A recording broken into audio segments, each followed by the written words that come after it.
Welcome to Walking with Jesus Bible Study. We're going to be in the book of Proverbs, chapter 20, verse 22. Say not thou, I will recompense evil, but wait on the Lord, and he shall save thee. I'm going to repeat that.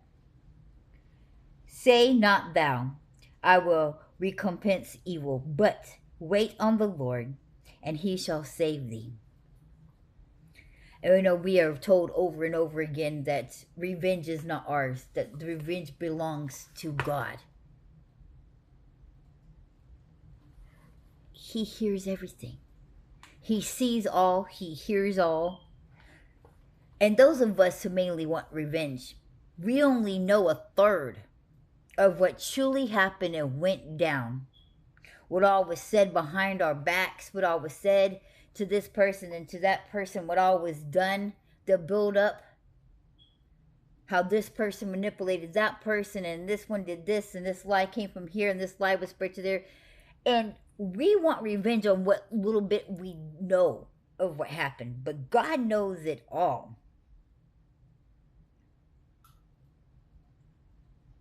And God can do the most revenge thing that there could ever be done. A lot of us just don't feel satisfied as if we didn't get that revenge, as if we can't go on unless we pay back evil with evil. But I'm sure many of us throughout our lifetime has heard stories of other people, read books, watched movies, and saw what people who went and got and seek the revenge, that it didn't change what mattered most on the inside, because it's not going to bring a certain person back. It's not going to undo what has already been done. It doesn't exactly erase the pain, the scars that was placed upon us. All we're doing is becoming the very thing, the very person that put evils on us to begin with. Now, some people get a lot of satisfaction out of that, but it's not true satisfaction. We'll never be fixed. We'll never be whole, no matter what we have done.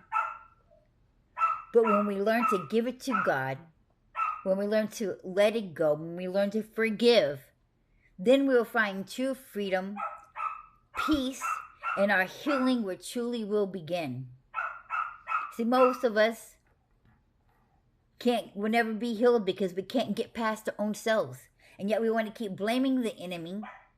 We want to use what has happened to us as an excuse and a reasoning of why we can't move forward, why we can't do this, or why we still do this drug or drink or whatever.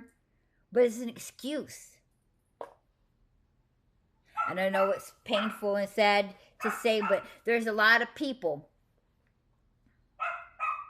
that is using these unfortunate events that has happened to them in their lives as a way to keep getting attention from people. They won't move on. They won't stop their drinking or their drugs or whatever this is that, because if they do, then they're no longer getting that attention, that sympathy from other people. And it's sad, but people don't want to move on sometimes. They don't realize that once they do, they can get a whole nother kind of attention. One that they could be proud of instead of wallowing in self-pity. It is very sad and it's painful to say, but this is kind of the facts. A lot of people also want to remain in anger and hatefulness. Another reason why they refuse to move on.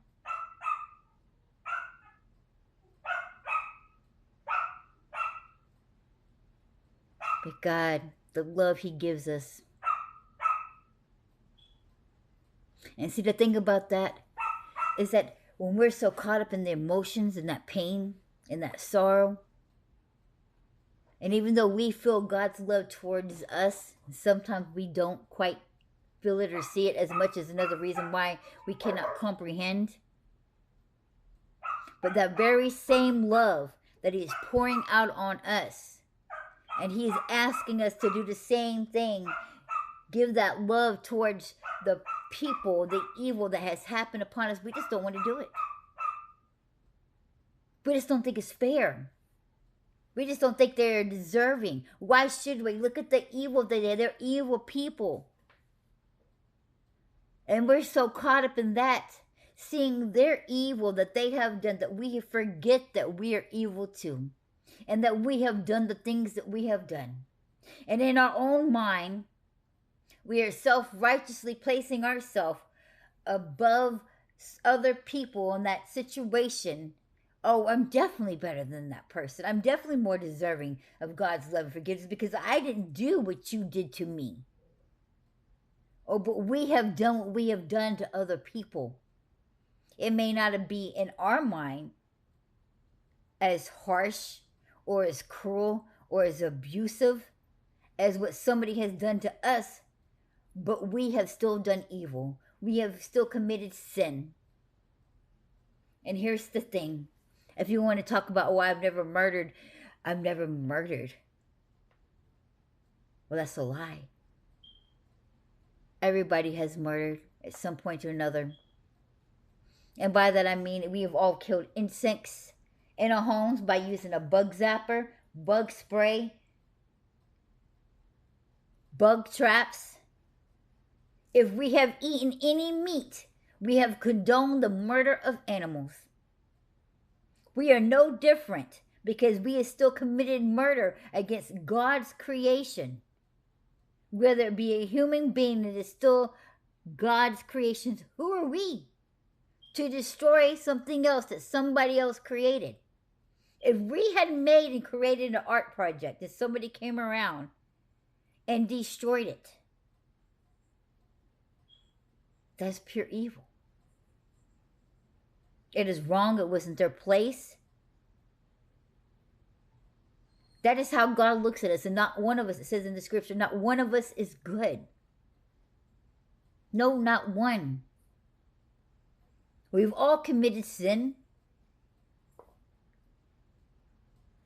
Gossiping is a great way to commit murder against one's character, to cause discord among family and friends and co-workers, to where it makes other people literally hate and loathe a certain person, all due to the words that you have told and the things that you have said about another person.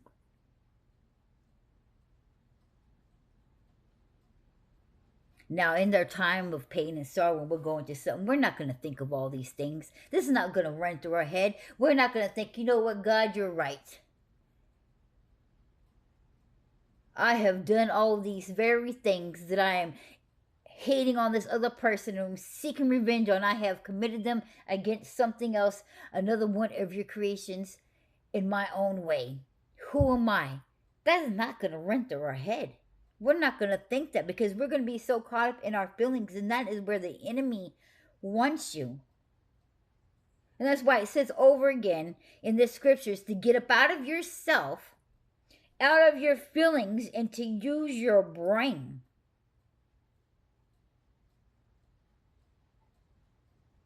And that doesn't say it in those exact words, but it does tells us that in the scriptures that we are to get out of our emotions, to step up out of our feelings, and to use the brain and the knowledge and the wisdom that God has provided us, that we should know better that, hey, you know, these things.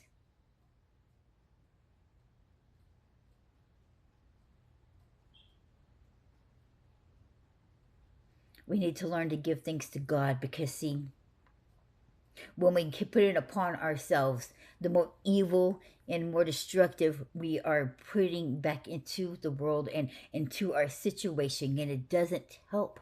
But what does help is letting God take care of it. Because only He can fix.